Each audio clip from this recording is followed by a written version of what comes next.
I feel less resilient right now because I'm really nervous standing here, and it feels so much nicer to be awarded something that I personally did not have any input in. Fiona mentioned the finalist of the Businesswoman of the Year twice, in 21 and 22. My business won the Queensland Training Awards in 2021, but those awards are awards that we submit, that we kind of nominate ourselves for. And I'm not saying that they're less important or have less value, because we know best what we do well. But to be nominated and to receive the call from Audrey, it just seems so much more special to me. You know, to be nominated by somebody, and I still don't know who nominated me. I've got no idea. I am not a SIMNI member. Yet. We're working on that.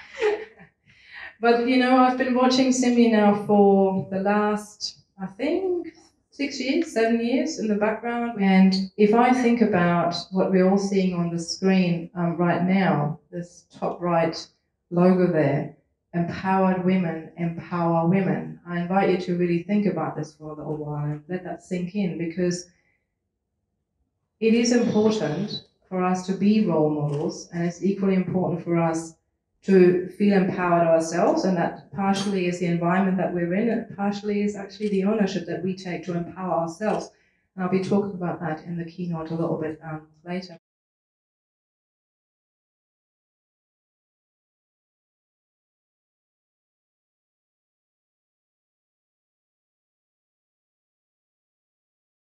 To identify and regulate one's emotions and understand the emotions of others. So the ability to understand myself and understand the emotions, and regulate myself and understand the emotions of others. Now this is really important, and similar to the humility, I think there's not enough EQ in our leaders, political leaders these days either. Who's with me on that one? Now, look, just look at Jacinda Ardern. This is no political conversation, by the way. I don't care about Labour or Liberal or whatever. This is about her as a leader, leading a country through a pandemic, and compare her leadership style to Scott Morrison's. You can't. I'm not, this is not about Labour or Liberal, okay? This is actually the point I'm trying to make. If Jacinda was Liberal, people would think the same thing. It doesn't matter, really, if you analyze it from an EQ point of view. But I guess the point I'm trying to make, in my opinion, emotional intelligence is such an important skill, or such an important trait to bring to any leadership positions. But there are so many people that may not have it. And this is like a little quote, and I don't know where it's coming from. It says, intelligence is acquired and results from one's willingness to obtain it. So how many workplaces have you entered where you worked with a leader that you think may not have had emotional intelligence, but actually wasn't willing to obtain it? In fact, worse, they didn't even know what it was. Couldn't see that they didn't have it. Well, yeah, there you go. But it happens all the time, and I believe that in today's workplace, so if people had more, leaders in today's workplaces had, from the top down, by the way, had more emotional intelligence, we would have less cases of burnout and exhaustion, and because people would actually talk about things in the right way, in the correct way. But again, one woman's opinion only. And I can share a very recent example where at my business, somebody, a senior manager left a business who actually fell into that category, unfortunately. And you either have it because you acquire it or understand it, so it can be learned if you want to, but it can't be taught. And if I, as a business head, identify that somebody hasn't got it, that person is not in the right place, because I don't want that for my business, unfortunately. So in order to connect with people, I just want to spend a couple of minutes on the 5 basic human needs. Now, I'm not talking Maslow's theory now, I'm not going to go into detail, but I want to talk to everyone around some of those 5 top line items that I'm sure everyone can identify with, fully or wholly, or at least some of them. So if you think about survival, is our need to feel safe, have shelter and food to survive. If you think about power, we need to have the skill and the ability to be seen and to be, to be skilled, to kick goals. We need all of that. We want to have fun. It makes us feel good to play and laugh, and it's really important. Belonging, our ability to love and to be loved, and freedom, our ability to be free. I put the source on there because I always like these guys because they put everything into such a short, digestible format as well. Now, we're lucky because we live in a country where we have freedom. Some people don't, or some people come from countries that don't. So it's our responsibility to bring these people along and say, hey guys, it's okay. You can speak your mind. You can be independent, you can make your own choices as long as people understand that with choices comes consequence. Another thing that doesn't happen in society, we want choice and control of everything. Here says the aged care, the aged care expert. But the problem is that people aren't actually told that with choice comes consequence.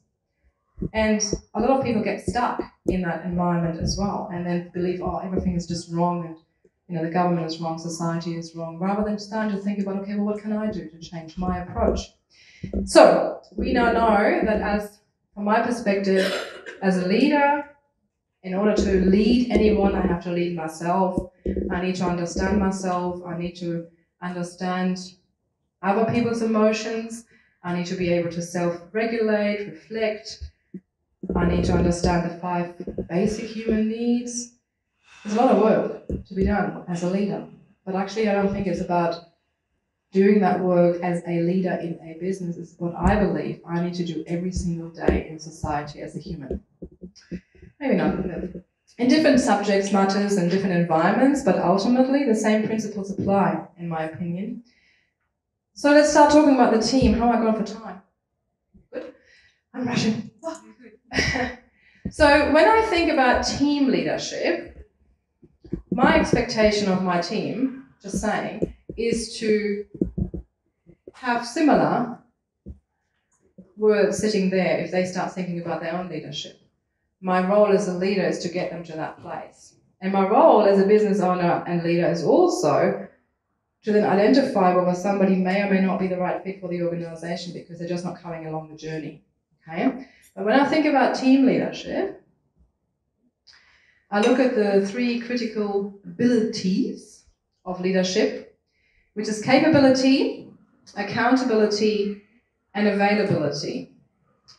And when I talk about capability, it comes back to my core belief that in order to manage myself or lead myself, I need to be competent, I need to be confident, I need to stay abreast of changes, I need to make sure that, I am the talent in the organization. I'm the business owner. I need to know how things work, right? Because if everything falls apart, I'm it. Yeah? There's a few small to medium-sized business owners in the room that I recognize that, if all your employees resign, what happens? You're back on the tools. You might be on the tools anyhow, but you're back on the tools. You've got to manage this. So you've got to have the talent, but you also have to have the love. This is an example that I gave earlier around when you are in an environment where you've got a meeting and your leader is trying to, deliver a message that they were told by the CEO, by the board to deliver to the team down, and they don't feel it. They're never going to deliver that message in the same way it was intended, ever. Accountability. This is about giving my teams the freedom to grow. But at the same time, not forget to measure their performance as well. Because, you can't just say, whatever, just Mary, do whatever. You run the show, I'm just going to be by the pool for the day. You just run it, do whatever. And then all these clients cancel or staff leave us, and I don't measure it. I need to know why that's happening. Because remember, as a leader, the success of any organization or any venture is actually the leader's responsibility, in my opinion. Availability, and this is really important. It is important for my team to be there to be present. And to be there and to be present doesn't necessarily have to be in person. Yeah, technology these days, oh my God, we can have Teams just by the, before we know it, we're connected via Teams or Zoom. But it's about holding the space for the other person and provide that space and provide that support unconditionally. Not without a time limit, because again, if you identify that that person may not be a good fit to your team, of course you're going to have to make that call. But it's important that people go back to the needs slide that I just have, that people feel connected. And if I just bark out orders and say to my team, right, do this, and not have and make time to connect with them, this is never going to work long term. The last one, community. All right. Community is actually one of our Just Better Care Brisbane North's strategic pillar. And for me, community or leadership in community means primarily contribution. Now, you guys will all know what that means, because that's all you do at SIMNI, you contribute. Yeah, you make a difference, you volunteer. Me as an employer, for me it's an economic contribution. That's my ego, by the way. My ego is to provide employment and empower women who may or may not have a chance somewhere else. That's my ego. I just want people to be able to go out and work and earn money and be self-sufficient. Fundraising. I mean, whether you do a massive or like a big event like this, or whether you collect $67,000 for a cause, congratulations again, or whether you sell sausages at Bunnings, it all matters, because it all brings back and gives back to the community or to whatever cause you are contributing to. I put ESG, which is environmental, societal governance, is a big subject at the moment. I just come back from the Australian Governance Summit with the Australian Institute of Company Directors, and it's a big thing that I invite everyone to look at during their business or their operations. Stewardship. A true commitment to serving the needs of others. Something that Cassandra said actually in her opening address about, having that sense for social justice and just, the conversation about equality and equity and what that means, understanding what that means and putting it into your own life and see whether you are affected or not. But if you are lucky enough to feel fully included and have the same opportunities, great. But then let's pass it on and make sure that people understand that is equally important for others too. And you achieve this through partnerships and collaborations. You all know what I'm talking about here. And lastly is about making sure that you scan your environment. Listen, learn, understand differences, perspectives, make a point of understanding human behavior, and please do eat so it doesn't get cold, I don't mind. I think this is the bit that really is important, because sometimes, or so often, are we just in our own little environment and often don't look out, because we've got heaps going on ourselves, right? I mean, we all have got some significant amount of stuff that we're dealing with privately, professionally, and then to go out and step out and to really say, oh, I really want to understand what that community or what that, that development application is all about, because they're going to build a high-rise next to my home, or, I'm seeing a homeless person, in the local next to the local coffee shop. Hang on, I've never seen that person before. Do we walk past, or do we actually go, hang on a minute, what's going on in my community? Why do we have homeless people in our streets all of a sudden? Just some natural curiosity. So, which leads me to my learnings. So Fiona asked me to look at impacts and learnings along the way.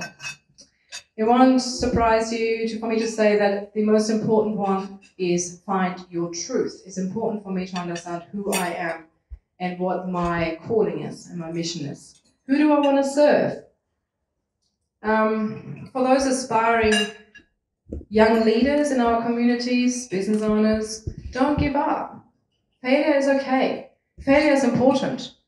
And use that failure to get up, brush yourself down, go again. It's all part of the learning. really reach out. Reach out to people and reach up to reach the stars. The world is your oyster. If you set yourself an intent and you go for it, you're likely to achieve that. Rest. The one thing that I don't do very well. But it's super important.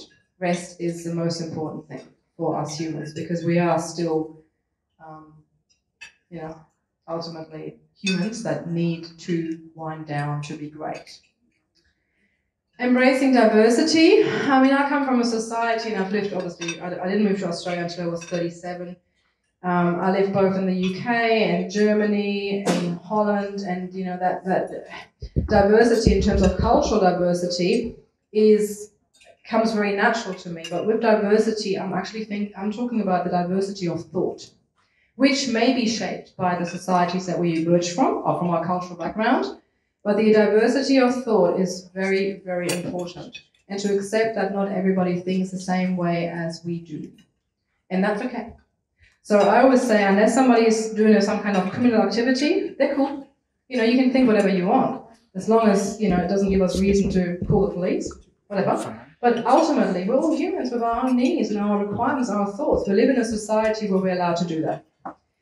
And the last one is probably the most controversial one. It's always this, the most talked about one, which is other people's perception of me is not my responsibility. Meaning, what you think of me is none of my business. Meaning that we just need to be there for ourselves.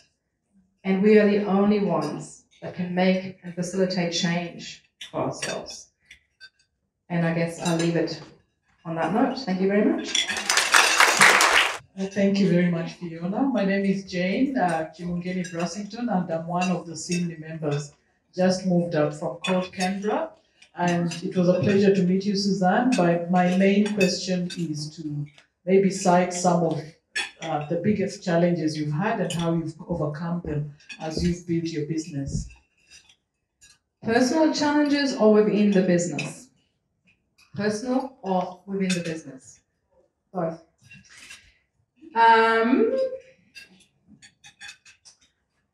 Fear. Fear of failure, lack of confidence, imposter syndrome. Biggest thing for me has been. Still is sometimes. But I've worked hard I've taken the ownership to work hard to overcome those challenges for myself. It's a realization of ultimately, it doesn't matter who you look at, whether that is Jacinda Ardern or Scott Morrison, they're still humans, yeah? And we may or may not like them as people. That's just it. We just have to, it comes back to that last point, it's kind of we are who we are, and people either like us or they don't, and it's not the end or be all because we're not liked, which in today's society obviously is difficult with social media, instant gratification, all that stuff. It's difficult to communicate, but this is probably where I go old school, 50, old school. But it's kind of that generational change is definitely with us. In terms of business, I think I started, so I've got a strong not-for-profit background in this space, and when I decided to take on the role and start working with Just Better Care, which is a for-profit, I think my biggest challenge at the time was to deliver the message or to break the perception that only not-for-profit or charitable organization can operate with, in an ethical way in this space.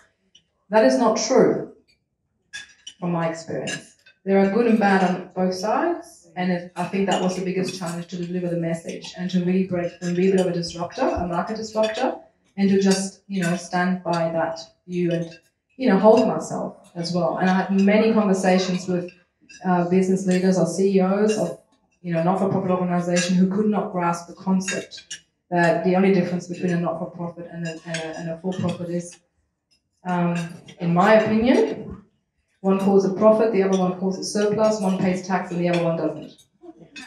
Brilliant, so good. Any other questions for Susanne? I will leave you to enjoy your lunch. Can we please thank Susanne for her... Thank you very much.